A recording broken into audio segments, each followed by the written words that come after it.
Menjadi saksi Kristus. Renungan diinspirasi dari bacaan Injil Yohanes bab 15 ayat 26 sampai dengan bab 16 ayat 4a. Jikalau penghibur yang akan kuutus dari Bapa datang, yaitu Roh kebenaran yang keluar dari Bapa, ia akan bersaksi tentang aku. Tetapi kamu juga harus bersaksi, karena kamu dari semula bersama-sama dengan aku. Semuanya ini kukatakan kepadamu, supaya kamu jangan kecewa dan menolak aku. Kamu akan dikucilkan, bahkan akan datang saatnya bahwa setiap orang yang membunuh kamu akan menyangka bahwa ia berbuat bakti bagi Allah. Mereka akan berbuat demikian, karena mereka tidak mengenal baik Bapa maupun aku. Tetapi semuanya ini kukatakan kepadamu, supaya apabila datang saatnya, kamu ingat bahwa aku telah mengatakannya kepadamu. Dalam bacaan Injil hari ini, Tuhan Yesus menjanjikan Roh penghibur bagi para murid, dan Roh ini akan bersaksi tentangnya. Roh tentu bersaksi melalui para pengikutnya, terlebih para murid, karena mereka sudah sejak dari semula tinggal bersama-sama dengan Dia. Maka Yesus pun dengan tegas meminta para murid untuk bersaksi.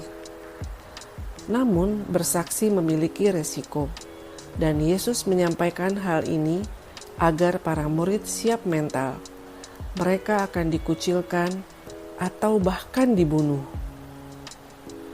Kita adalah pengikutnya, maka Yesus juga memberikan perintah untuk bersaksi kepada kita.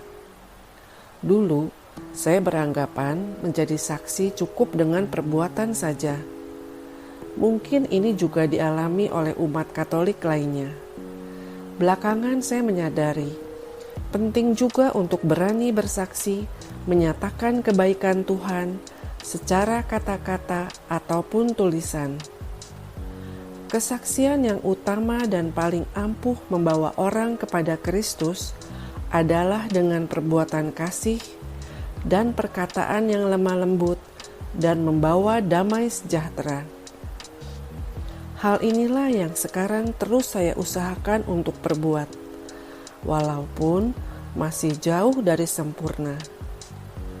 Selain memberikan bantuan kasih berupa materi, tenaga, dan doa kepada yang membutuhkan, saya juga bersaksi dengan menyampaikan kabar sukacita Kristus dengan menjadi katekis, bergabung dengan tim katekese paroki untuk mempersiapkan program Bina Iman bagi orang tua dan lansia, menjadi kontributor tulisan renungan harian, serta melayani umat sebagai pengurus dan fasilitator lingkungan.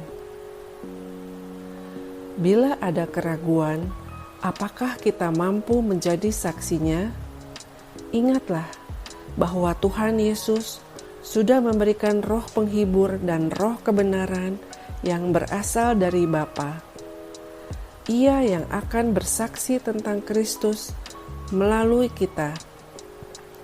Lalu kita berserah kepada Roh. Biarlah Ia yang menggerakkan hati orang dan membawanya kepada Kristus.